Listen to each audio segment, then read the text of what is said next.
सभी लोग को जय श्री कृष्णा, राधे राधे। दोस्तों, हम सभी ठाकुर जी की सेवा करते हैं। किस भाव से करते हैं? अनेकों भाव से करते हैं सेवा। जैसे कि कुछ लोग भाई मान के सेवा करते हैं, कुछ लोग पुत्र मान के सेवा करते हैं और कुछ लोग ईश्वर मान के सेवा करते हैं। तो वो साक्षात ईश्वर ही हैं, लेकिन अपना अपना भाव होता है। भाई, पुत्र, लल्ला, अपने अपने भाव से लोग सेवा करते हैं और उसी भाव से ठाकुर जी उनको कहीं ना कहीं अपनी लीलाएं दिखाते, चमत्कार करते हैं। दोस्तों, आज का जो प्रसंग है बहुत ही सुंदर प्रसंग है, तो वीडियो को पूरा वॉच करिएगा और कमेंट बॉक्स में राधे राधे जय श्री कृष्णा जरूर लिखिएगा। दोस्तों, आज का जो प्रसंग है, बहुत समय पहले ये अधिक मास का महीना चल रहा और इसी अधिक मास के महीने में, पुरुषोत्तम मास के महीने में, बहुत समय पहले एक गांव में एक पति पत्नी रहते थे। उस बहन का नाम रहता है राधिका। राधिका बहन को कोई संतान नहीं होती। शादी के हो जाते हैं 12 साल, उनको संतान प्राप्ति का सुख नहीं मिलता है। बहुत परेशान रहती हैं लोगों के ताने से। देखिए क्या होता है ना कि जब कष्ट होता है जीवन में ना, तो अपने ही ताना मारना शुरू कर देते हैं। उस बहन के जीवन में बहुत तकलीफ था। समय बीतता चला जाता है, घर वालों से लेके आस पड़ोस सभी लोग उसको ताना मारते रहते हैं। बहन रोती रहती है, रोती रहती है, अपने पति से कहती है स्थिति इस तरह की हो गई है कि बिल्कुल अब जीने का मन नहीं करता। कुछ भी समझ में नहीं आता है कि मैं करूँ तो क्या करूँ, किससे क्या कहूँ। उसी बीच बहन को पता चलता है कि लड्डू गोपाल जी की सेवा करना, लड्डू गोपाल जी की जो लल्ला भाव से उनकी सेवा करते हैं, जिस भाव से सेवा करते हैं ठाकुर जी उनको उसी भाव से अपनी लीलाएं दिखाते, चमत्कार दिखाते हैं और उनके जीवन में जो भी कष्ट होता है उस कष्ट को दूर करते हैं। ठाकुर जी की प्रशंसा सुन करके, उनकी लीलाएं सुन करके राधिका के मन में भी होता है कि मुझे भी ठाकुर जी की सेवा करनी चाहिए। मन बहुत बेचैन रहता है, बहुत परेशान रहती है राधिका बहन। उसके बाद वो कुछ ही दिनों में जाकर के वृंदावन जाती हैं और वहाँ से ठाकुर जी को ले आती हैं, लड्डू गोपाल जी को ले आती हैं। लड्डू गोपाल जी को ले आती हैं, उनको खूब रोज डेली स्नान कराती हैं, पोशाक धारण कराती हैं, भोग लगाती हैं। अब राधिका बहन का पूरा दिन जो है ठाकुर जी में व्यतीत हो रहा है और राधिका बहन हर वक्त हर पल सिर्फ अपने लल्ला की बातें करती हैं। अब वो अपनी जो तकलीफ था, होता है ना जीवन में जो तकलीफ था संतान न होने का, उस तकलीफ को भी वो थोड़ा भूलती जाती है। अपने लल्ला में दिन भर लगी रहती है, उन्हीं को अपना लल्ला मानती है, अपना अपना पुत्र मानती हैं। राधिका बहन पूरे दिन उनकी सेवा करती रह, कहीं अगर बैठती भी है ना तो सिर्फ उनकी लीलाएं लीलाएं कहती हैं, उनका चमत्कार बताती रहती हैं। तो लोग भी उनका मजाक उड़ाते हैं कि कितनी पागल हो गई है। मूर्ति कहीं बात करती है, मूर्ति कहीं भोजन करती है, मूर्ति इस तरह की हरकत करती है, इसको संतान का सुख नहीं मिला ना, इसलिए पागल हो गई है, इसका दिमाग काम नहीं कर रहा है। सब लोग हंसी उड़ाते थे, मजाक उड़ाते थे, जब देखो तब खाली लल्ला लल्ला करती रहती है।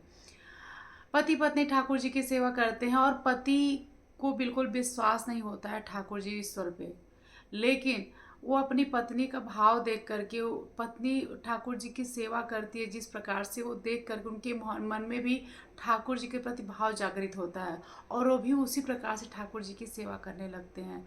समय व्यतीत होता चला जाता है।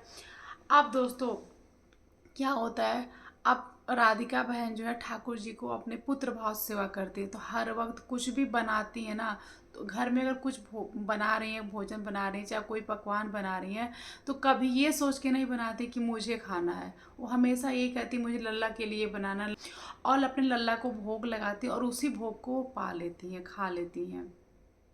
उनका समय व्यतीत होता चला जाता है। राधिका बहन का बहुत ही खुशहाल जीवन हो जाता है। यही पुरुषोत्तम मास का महीना आता है। अब उनके मन में होता है, कहीं सुनती हैं कि जो लोग को 184 कोस की परिक्रमा करते हैं ब्रज में, उनका हर कष्ट दूर होता है और ठाकुर जी बहुत प्रसन्न होते हैं 84 कोस की परिक्रमा करने से। तो राधिका बहन के मन में होता है कि मुझे भी 84 कोस की परिक्रमा करनी है, ताकि ठाकुर जी प्रसन्न करना है मुझे, ठाकुर जी को, लड्डू गोपाल जी मेरे लल्ला बहुत खुश हो जाएंगे, मैं परिक्रमा करूँगी। अब दुविधा ये फंसती है कि अब 84 को उसकी परिक्रमा करने वो जाएंगी वृंदावन ब्रज, लेकिन हमारे लल्ला को कौन देखेगा, हमारे लड्डू गोपाल को कौन देखेगा, हमारे ठाकुर को कौन देखेगा, कौन उनकी सेवा करे, कौन उनको भोग लगाएगा, कैसे मैं छोड़ के जाऊंगी। अपने पति से बोलती हैं जाना है मुझे, कैसे क्या करूं। तो उनके पति बोलते ठीक है जाना तो है, लड्डू गोपाल जी को कैसे लेके चलोगी। इतने छोटे से हमारे ठाकुर जी, इतना छोटा सा हमारा लल्ला है, कैसे उसको संभाल पाओगी तुम? मौसम कभी खराब हो जाता है, कभी बारिश होती है, कभी बहुत तेज धूप हो जाता है, कैसे संभालोगी? परिक्रमा मार्ग पे भीड़ बहुत ज़्यादा होती है, मेरा लल्ला इतना छोटा सा है, कैसे संभाल पाओगी तुम? कैसे उनकी सेवा कर पाओगी? कैसे भोग लगा पाओगी? कैसे स्नान करा पाओगी? राधिका के पति बोलते हैं। अब राधिका बोलती है कि पड़ोस की काकी से बात करते हैं, अगर वो हमारे ठाकुर जी को अपने पास कुछ दिन के लिए रख लेंगे, उनकी सेवा करेंगी, तो हम परिक्रमा करके आ जाएंगे, तब तक वो अपने पास रखी रहेंगे, उनकी सेवा भोग करती रहेंगी। तो राधिका के पति बोलते हैं, एक बार पड़ोस पड़ोस वाली काकी से बात कर लो, अगर वो अपने पास रखती हैं, सेवा कर जिस प्रकार से तुम करती हो, अगर वो कर पाती हैं तो तुम अपने काकी से बात कर लो। राधिका बहन अगले दिन सुबह उठती हैं, पूरी तैयारी ठाकुर जी की करती, स्नान कराती हैं, उनको भोग लगाती हैं और ठाकुर जी से बात करती हैं। लल्ला, मैं जा रही हूँ परिक्रमा करने के लिए 84 कोस की परिक्रमा मार्ग पे, और आप इतने दिन के लिए काकी के पास रहना। आपको समय से भोग लगाती रहेंगी, स्नान कराएंगी, जिद मत करना, उदास मत होना, रोना नहीं, मैं जल्दी आ जाऊंगी। एकदम अपने पुत्र भाव से उनसे बात करती हैं। अब उनको ऐसा अनुभव होता है, ऐसा प्रतीत होता है कि ठाकुर जी को जो चेहरा है उतर जाता है, उदास हो जाते हैं। उनको मनाती हैं, उनको दुलार प्यार करती हैं। उसके बाद से उनके सारे कपड़े, जो भी उनके पोशाक थे, भोग की सामग्री थी, जो भी थी, सारे एक डिब्बे में रखती हैं और ठाकुर जी को ले करके जाती हैं पड़ोस वाली काकी के पास में, और उनसे बोलती हैं, काकी मुझे जाना है 84 कोस की परिक्रमा करने के लिए, और आप इतने दिन तक ठाकुर जी को अपने पास रखे रहे, इनको इस समय से स्नान करा दीजिएगा, भोग लगा दीजिएगा और इनको सुला दीजिएगा, तब तक मैं आ जाऊंगी परिक्रमा करके, जो भी समय लगेगा, जो भी दिन लगेगा, 2-4 दिन मैं आ जाऊंगी तब तक। काकी बोलती है, कोई बात नहीं, मैं सब कर लूँगी, अब तुम परेशान ना हो, तुम जाओ, तुम अपनी परिक्रमा पूरी करके आओ, और इसमें कोई दिक्कत वाली बात नहीं है, और मैं संभाल लूँगी तुम्हारे लल्ला को। ठाकुर जी को राधिका बहन दे देती हैं, पड़ोस वाली काकी के घर पे रख देती हैं, उनके मंदिर में जाके बिठा देती हैं उनको, उनको प्रणाम करती हैं, उनको प्यार दुलार करती हैं, और फिर वहाँ से निकल लेती हैं ब्रज की तरफ। ब्रज जाती हैं, वृंदावन जाती हैं, वहाँ अपना परिक्रमा शुरू करती हैं। लेकिन इनका मन बहुत परेशान रहता है। ठाकुर जी को रख के आ गई, अपने लल्ला को रख के आ गई, लेकिन उनका मन नहीं लगता है ठाकुर जी के बिना, बहुत परेशान रहती हैं कि ठाकुर जी मेरे कैसे खा रहे हैं, मेरा लल्ला कैसे भोग लगा रहा होगा, मेरा लल्ला कैसे सो रहा होगा, उसको भूख लगी होगी, ये नहीं खाया वो। तो वहाँ भी वो जैसे जिस भाव से ठाकुर जी की सेवा कर रही थी, अपने पुत्र भाव से उनको समय से खाना खिलाना, नहलाना, सुलाना, उनको प्यार करना, उनकी पूजा पाठ करना, जिस तरीके से वो घर पे सेवा कर रही थी, उसी तरीके से वो परिक्रमा मार्ग पे भी वृंदावन जाने के बाद भी वो मानसिक सेवा कर रही थी उसी प्रकार से। जब कुछ खाती थी, चाहे जल पीती थी, चाहे स्नान करा रही हैं ठाकुर जी को, भोग लगा रही हैं, सुला रही हैं, मानसिक सेवा भी ठाकुर जी की वो खूब कर रही हैं। परेशान रहती हैं, हर वक्त हर पर उनको याद करती रहती हैं। और इधर काकी के साथ में चमत्कार हो रहा है, ऐसी ऐसी घटनाएं घट रही काकी के साथ में। एक रात काकी को सपने में आता है, काकी सोई होती हैं, सपने में देखती हैं छोटा सा लल्ला है, वो आके कह रहा है, माई माई मुझे भूख लगी है, मुझे भूख लगी है। तो काकी की नींद खुलती, जब जगती है तो देखती हैं सपने में एक छोटा सा लल्ला कह रहा है हमको भूख लगी है, फिर वो सो जाती हैं। अगले दिन सुबह में कहती हैं, अगल बगल पड़ोसी जो उनके होते हैं बताती हैं कि मैं रात में इस तरह से सपने में एक छोटा सा बालक आया था और कह रहा था माई मुझे भूख लगी है। जब से राधिका अपने लल्ला को यहाँ रख के गई है, मैं उनको भूख तो लगाती हूँ, सेवा तो करती हूँ, लेकिन आज मैं सपने में देखी हूँ कि छोटा सा बालक आके कह रहा है मुझे भूख लगी है। इधर राधिका बहन बहुत परेशान रहती हैं, हर वक्त ठाकुर जी को याद करती रहती हैं, अपने लल्ला को याद करती रहती हैं। मेरा लल्ला कैसे सो रहा होगा, मेरा लल्ला कैसे भोजन कर रहा होगा, कैसे भूख लगा रहा होगा, हर वक्त सिर्फ उनको याद करती हैं। क्यों ना याद करें, ममता जो होती है, पुत्र भाव से सेवा कर रहे हैं तो ममता तो जागृत होगी ही होगी, और बिल्कुल वो परेशान रहती हैं वहाँ पे। लेकिन परिक्रमा भी उनको पूरी करनी है, उनको ठाकुर जी को खुश भी रखना है। इधर राधिका बहन सपने में देखती हैं कि ठाकुर जी उनको बुला रहे हैं कि आ जाओ माई, मुझे अकेले छोड़ के गई हो, आ जाओ। फिर राधिका बहन ठाकुर जी से बात करती हैं कि लल्ला मैं तुम्हें खुश करने के लिए तो आई हूँ, परिक्रमा करने के लिए। उसके बाद से परिक्रमा अपनी इधर करती हैं, इधर काकी के साथ में फिर चमत्कार होता है। में सोई रहती हैं आंगन के पास में, और एक छोटा सा लल्ला उस मंदिर से निकलते हुए जाता है, हा पीला वस्त्र धारण किए हुए, मोर मुकुट लगाए हुए, हाथों में बंसी लिए हुए, और मुंह पे माखन लगा हुआ।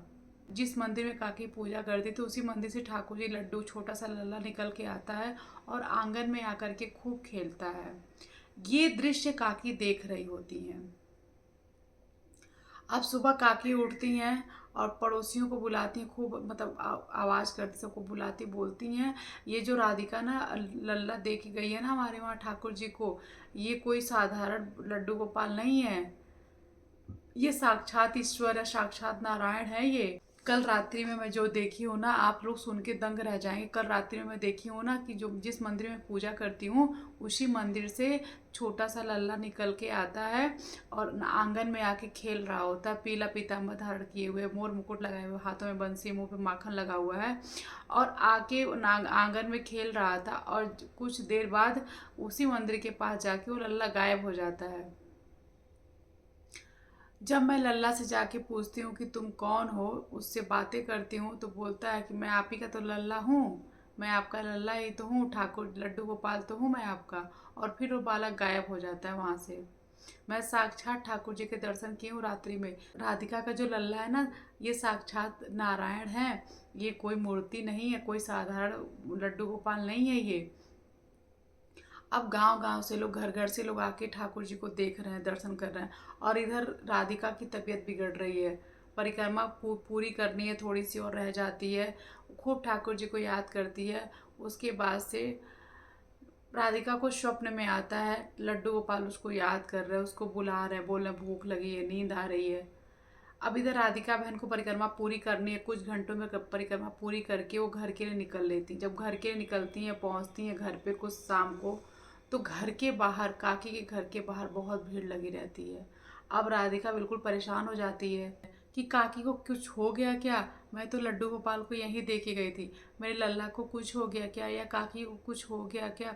एकदम से दौड़ती हुई जाती है अंदर और ठाकुर जी के पास दौड़ के जाती है। वहाँ तो खूब भीड़ लगी है, वहाँ पे सब लोग दूर दूर से लोग आए हैं देखने के लिए।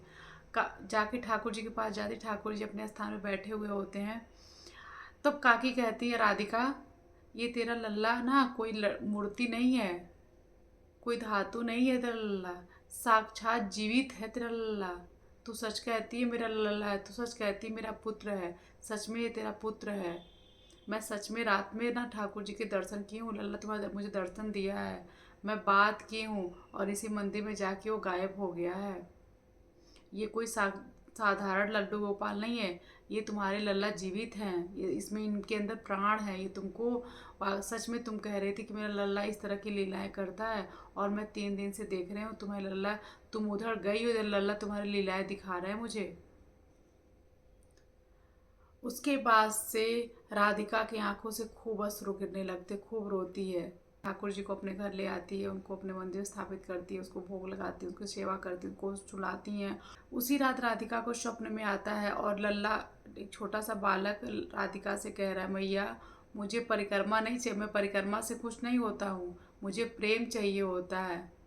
मैं प्रेम का भूखा हूँ, मुझे प्रेम चाहिए। मैं, आप मुझे जितना प्यार करोगी ना, मैं उतना ही खुश रहूँगा।